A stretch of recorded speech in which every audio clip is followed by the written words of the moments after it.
परंपरा से मैं जैन धर्म का पालन करता हूँ, बिना भगवान के दर्शन किए तो मैं भोजन करूँगा नहीं, और आसपास यहाँ पर कोई दर्शन करने की व्यवस्था नहीं है।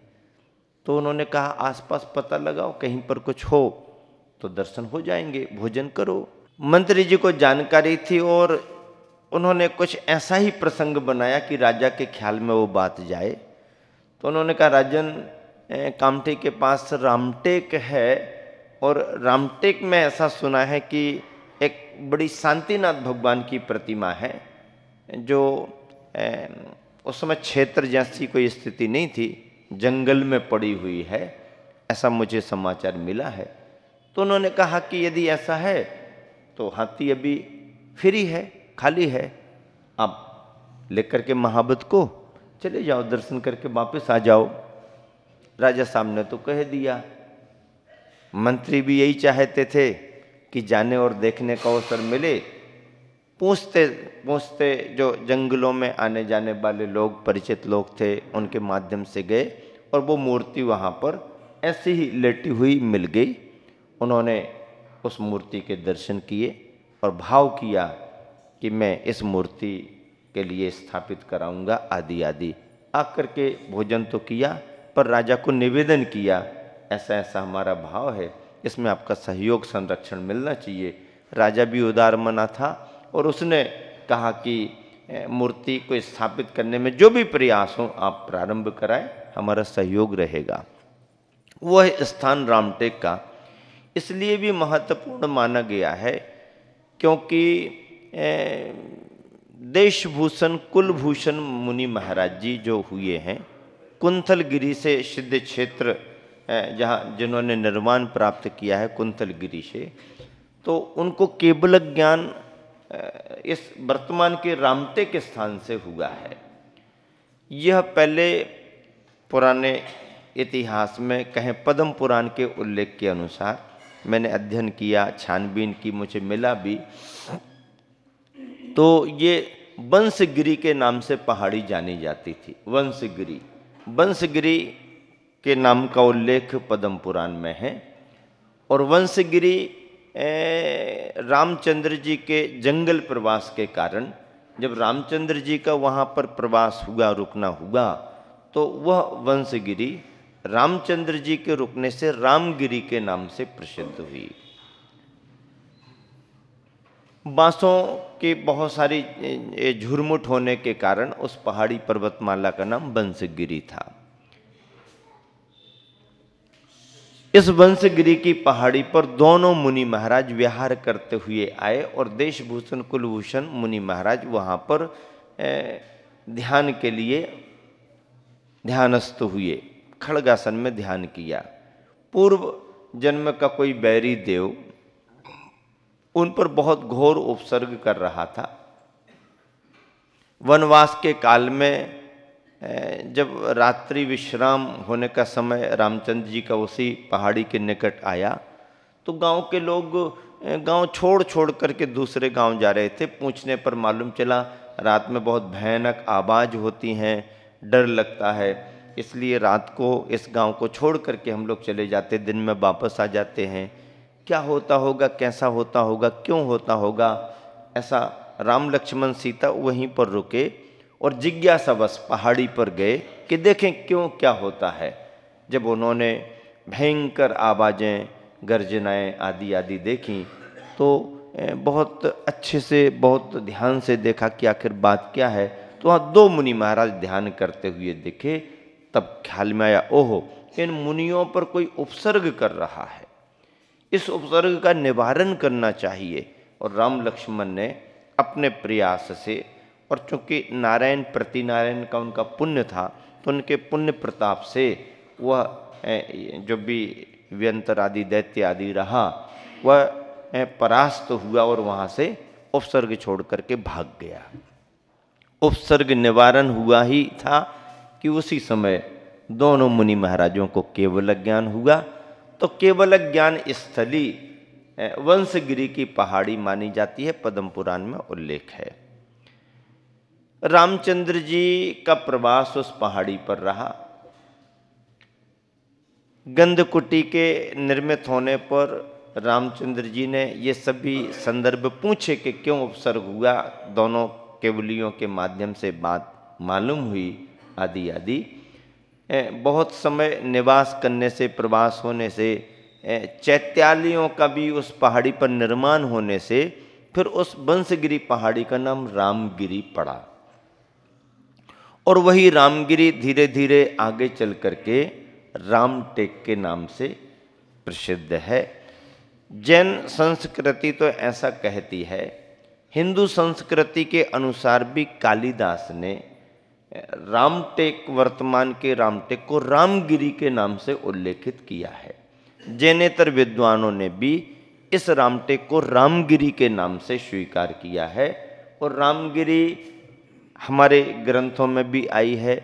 इस तरह से केवल ज्ञान भूमि रामटेक को मेरे भावों से तो मान्यता है ही, और अब बाकी शोध खोज इतिहासकारों का विषय है।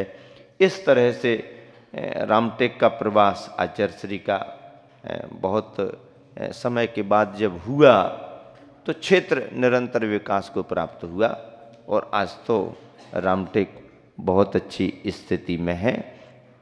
रामटेक में 24सी का निर्माण भी हुआ है।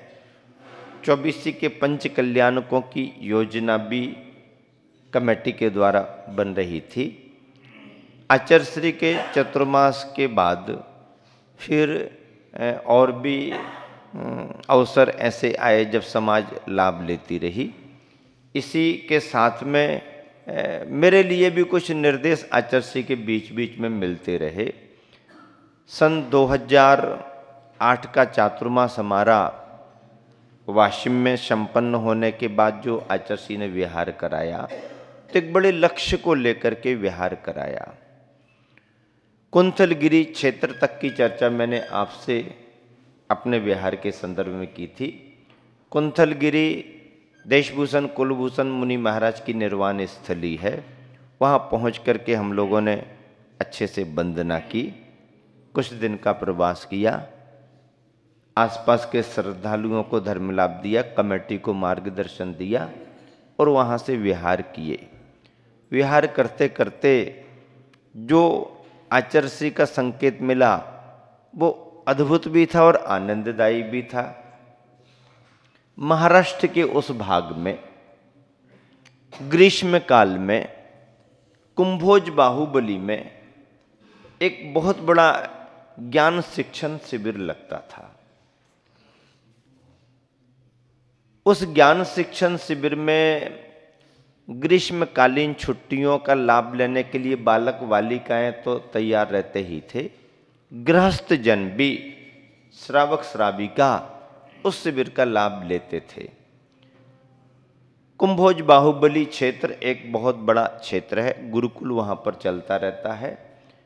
आचार्य समंतभद्र महाराज जी जो महाराष्ट्र में एक तरह से गुरुकुल के प्रणेता माने गए हैं, कारंजा गुरुकुल है, कुंभोज बाहुबली गुरुकुल है, तेरदाड़ गुरुकुल है और भी अनेक गुरुकुल उनके आशीर्वाद छत्र छाया में प्रारंभ हुए, आज भी संस्थान चल रहे हैं। खुरई मध्य प्रदेश का गुरुकुल भी जो बना है वो समंतभद्र महाराज जी के निर्देशों में आशीर्वाद से बना है। तो ऐसे समंतभद्र महाराज जी की प्रेरणा से वह क्षेत्र दिगंबर जैन क्षेत्र के रूप में आगे तैयार हुआ, निर्मित हुआ, गुरुकुल भी खुला। और गुरुकुल में केवल जैन ग्रंथों का ही पठन पाठन होता है ऐसा नहीं है। गुरुकुल एक तरह से एक बड़ा विद्यालय, स्कूली विद्यालय, जिसमें स्कूली कोर्स तो चलता ही चलता है, धार्मिक शिक्षण भी दे दिया जाता है और बच्चे पूर्ण रूप से यदि 24 घंटे रहना चाहें तो बोर्डिंग की व्यवस्था रहती है, रहें और पढ़ें। और जो बच्चे आसपास के आकर के पढ़ाई करके वापस अपने घर जाते हैं तो उनको स्कूली व्यवस्था रहती है। इस तरह से बड़ा परिसर है। ग्रीष्मकालीन शिक्षण शिविर लगाने के लिए वहाँ पर पहले से ही अपने वरिष्ठ मुनियों में जिनका नाम है स्थान है, ऐसे मुनि नियम सागर जी महाराज का संघ वहाँ पर था, उनकी उपस्थिति रहती थी। अपने ही संघ के मुनि अक्षय सागर जी महाराज और उनके साथ में रहने वाले महाराज जी वगैरह भी वहाँ पर इस शिविर की संयोजना करते हैं। इन सभी के सानिध्य में, मार्गदर्शन में, उपस्थिति में ये बड़ा शिविर लगना था। इसके पहले भी एकाध शिविर लगा, लेकिन जिस शिविर की चर्चा मेरे लिए आई वो मेरे लिए एकदम नई रही। अचरसी का संकेत मिला हम लोगों को कि बिहार तो उस प्रांत में करना है, लेकिन बिहार करते करते ग्रीष्मकालीन लगने वाले शिविर में भी आपको उपस्थित रहना है और शिविरार्थियों को अध्ययन कराने में अपना योगदान भी देना है। शिविर बड़े रूप में लगता था,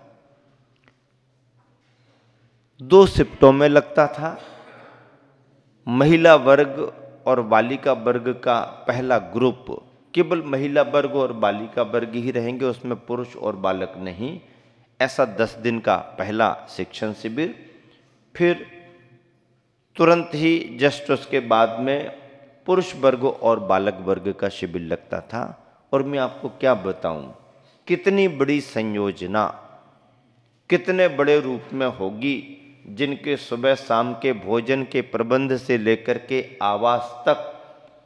इसमें बहुतायत लोग आसपास के जो रहते थे वो आवागमन करते थे, लेकिन बहुतायत जो बाहर के उपस्थित होते थे वो वहीं पर रुकते थे। इतना बड़ा प्रबंध उपस्थिति में मैंने देखा तो मैं भी आश्चर्य कर गया। इतनी उपस्थिति, 7 से लेकर के 8,000 तक की संख्या में महिला और बालिकाएं, अलग अलग क्लासें, अलग अलग क्लासें, अलग अलग विषय, 10 दिन तक परीक्षाएं भी होंगी, रिजल्ट भी खुलेंगे, सब पुरस्कार भी मिलेंगे, आदि आदि। कितना बड़ा प्रबंध। पूजा के समय पूजा, प्रवचन के समय महाराजियों के प्रवचन, कक्षाओं के समय कक्षाएं, आहारचर्या के समय आहारचर्या, सब विधिवत व्यवस्थित। और विशेष विद्वान स्वाध्यायी लोग उपस्थित होते, उनका भी लाभ मिलता। रतनलाल जी बेनाडा जी आगरा वाले, उनकी प्रमुख उपस्थिति में उनके सहयोगी विद्वानों के द्वारा, सांगानेर के जो शास्त्री पंडित जी वगैरह छात्र, उनके द्वारा, मुनि संघ के द्वारा, आदि आदि बड़े रूप में शिक्षण का कार्य संपन्न होता था। और दूसरी शिफ्ट में जब पुरुष वर्ग और बालकों का नंबर, युवाओं का नंबर आता था तो 3 से लेकर के 4,000 तक की संख्या में पुरुष वर्ग और युवा वर्ग आता था। होता है, पुरुष वर्गों के दायित्व तो ज़्यादा रहते हैं, उन्हें व्यापार आदि सर्विसों का बहुत ज़्यादा रहता है। महिला वर्ग इस मामले में और इस मायने में फ्री जल्दी हो जाते हैं और वो ज़्यादा लाभ लेते। समूह शरण में भी तो तिगुने का फर्क रहता था, तो यहाँ पर भी रहता, लेकिन दोनों की उपस्थिति बराबर अच्छी रहती और भरपूर लाभ लेते। और इस सारे शिविर की संयोजना में, संयोजना के रूप में मुनि संघ का मार्गदर्शन तो रहता ही रहता है, क्योंकि दोनों महाराज मुनि संघ एक तरह से महाराष्ट्र कर्नाटक के ही थे, तो उनकी तो मार्गदर्शन और संयोजना ही मूल मानी जाती है, थी भी। लेकिन हम लोगों की उपस्थिति से भी उन सभी को बहुत लाभ मिला। और फिर ब्रह्मचारी तात्या भैया जी, जो नाम आपने सुना है, सुन रखा है, बहुत अच्छे कर्मठ कार्यकर्ता हैं, आचार्य के लिए समर्पित हैं। उनके पास में ब्रह्मचारियों की बहुत बड़ी टीम है और लगभग 25-30 ब्रह्मचारी भैया इस पूरी संयोजना को 24 घंटे तत्पर रह करके संभालते थे। व्रती लोगों का शुद्ध भोजन अलग, सामान्य शिवरार्थियों का भोजन अलग, सुबह का अलग, शाम का अलग, विद्वानों का अलग प्रबंध, आदि आदि बड़े रूप में संयोजना। और उनको इस संयोजना के लिए समाज बंधुओं से आर्थिक मदद भी मिलती थी, क्योंकि सभी देखते थे कि सीधा सीधा उपयोग ज्ञान यज्ञ के रूप में हो रहा है। बहुत उत्साह से इतने बड़े बड़े शिविर संचालित हुए। मुझे इन शिविरों में 2 शिविर में सम्मिलित होने का अवसर गुरुवर के आशीर्वाद से मिला। और जब इस शिविर की संयोजना हो रही थी तो निर्देश मिला कि बिहार करते करते शिविर में आपको पहुंचना है, पहुंचेंगे, शिविर में सम्मिलित होंगे। क्योंकि शिविरों को संचालित करने का, शिविर लगा करके धर्म लाभ देने का हमारा पुराना अच्छा अनुभव था। क्योंकि हम लोगों ने भी मध्य प्रदेश में रह करके बेनाडा जी आदि को बुला करके और बहुत सारे विद्वान और सांगानेर के छात्रों की उपस्थिति बड़े बड़े शिविर लगाए। ललितपुर में बहुत बड़ा शिविर लगाया, गोटे गांव में बहुत बड़ा शिविर लगाया, भोपाल में बहुत बड़ा शिविर चतुर्मास के बीच में लगाया, और भी अन्य जगहों में भी ऐसे शिविर लगाए। तो बड़े बड़े शिविरों को संचालित करने का, उन्हें ज्ञान दान देने का एक अपना पुराना अनुभव था। तो रुचि भी मेरी बढ़ी कि अच्छा अवसर मिला। लंबी यात्रा तो हो रही है लेकिन ये अच्छा अवसर अपने लिए मिला। और अब कुंभोज बाहुबली के शिविर में तो अभी देरी है, अपन क्या करें, महावीर जयंती सामने आ रही है तो प्रवास तो करना पड़ेगा। तो ऐसा करते करते विभिन्न ग्राम नगरों से, एक शांगली करके भी बड़ा स्थान है, अभी इस वर्ष मुनि नियम सागर जी का चतुर्मास नैमी नगर कॉलोनी मंदिर में हुआ है। आपके आगम सागर जी, आपके कह दिया, आपके तो नहीं है, वो तो हमारे हैं लेकिन आपके यहाँ चतुर्मास भी किया और आसपास रहे तो स्नेह भाव तो तुम्हारे मन में आता ही है। आगम सागर जी, सहज सागर, पुनीत सागर जी महाराष्ट्र के ही हैं।